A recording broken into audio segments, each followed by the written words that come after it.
ويقول الحسن البصري رحمه الله،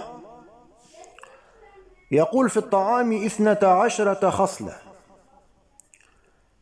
4 فريضة، 4 سنة، 4 أدب. أما الفريضة أي في الأكل قال: فالتسمية، أن تسمي الله عز وجل قبل الأكل. قال: أما الفريضة فالتسمية واستطابة الأصل والرضا بالموجود والشكر على النعمة، أن تشكر الله عز وجل في آخر الأكل، هذه فريضة. وأما السنة فالجلوس على الرجل اليمنى، نعم هذه سنة، والأكل من بين يدي الآكل، تأكل من أمامك، لا تأكل من أمام الناس، وهذا من آداب الطعام.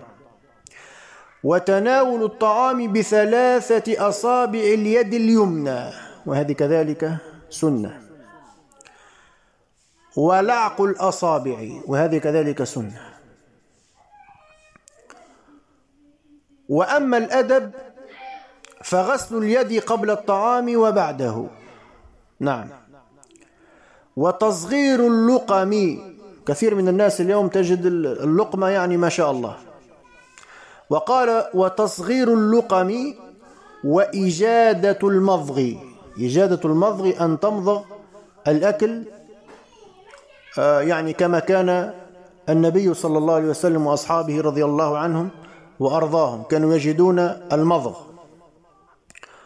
وصرف البصر عن وجوه الآكلين، أن تصرف بصرك إذا كان معك أناس في المائدة لكي لا يستحوا منك، فتصرف بصرك عنهم في الأكل، هذا من آداب الطعام.